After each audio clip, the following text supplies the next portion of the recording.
sir भन्नु म यत्रो स्वरले चिच्याइरहेको छु त्यही पनि मेरो स्वरभन्दा ठुलो तपाईँको आइरहेको छ यो महिला विवाह भएर जानुभन्दा अगाडि घरमा यसलाई माइतीले के भन्छ दैया बाप के भाइ के पगडी गरी विचार गरिए हो बाप भाइको पगडी कहाँ छ बाप भाइको माइतीको पगडीको जन्जिरले बाँधेको छ ल बाँध्नु छ यो महिलाले फेरि एउटा धागोले बाँध्नुहोस् त्यो पक्रेर बस्नुहोस् न धागो त्यहाँ धागा पक्रेर बस्नुहोस् न यसरी धागा पक्रेर बस्नुहोस् धागो खुट्टामा बाँधेर फेरि पक्रेर बस्नु न एउटा खुट्टामा मात्र एउटा खुट्टामा मात्र धागो पक्रेर यो धागो जन्जिर हो यो धागो जन्जिर हो है एउटा खुट्टामा बाँध्नु न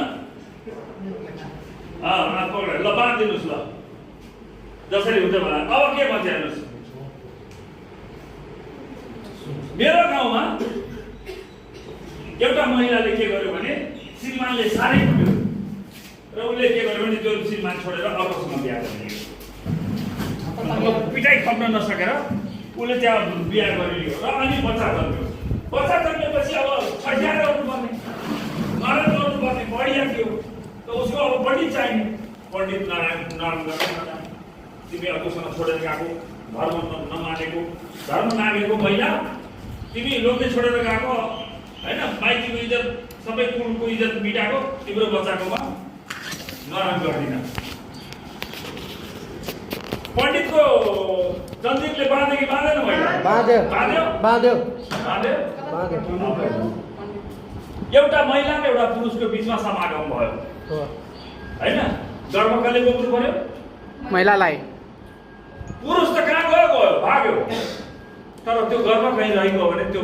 महिला जाने कहाँ मैले काठमाडौँ भेटेँ एकजना कटुवाल थरको एउटा बहिनी थिए उनी कोहीसँग एउटा विवाहमा गएकी थिइन् एउटा केटासँग त्यस्तै हुँदै मध्यरातमा केटाले पकायो बिहा गर्छु भन्यो के गर्यो होइन यौन समागम भइगयो केटा त भागेको बच्चा त्यो उसको गर्भ रहेको 3 महिनापछि केटालाई कुनै लफडा छ तर महिलालाई त लफडामा पर्यो उसको त अब ज्यान जोखिममा पर्यो अब बिहा नगरी बच्चा पाइदिउँ बडा गाह्रो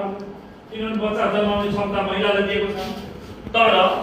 पुरुषलाई त केही परेन भनेपछि यो गर्भको जन्जिरले पनि बाँधे नि महिलालाई ल आउनुहोस् गर्भ कहाँ लेखेको छ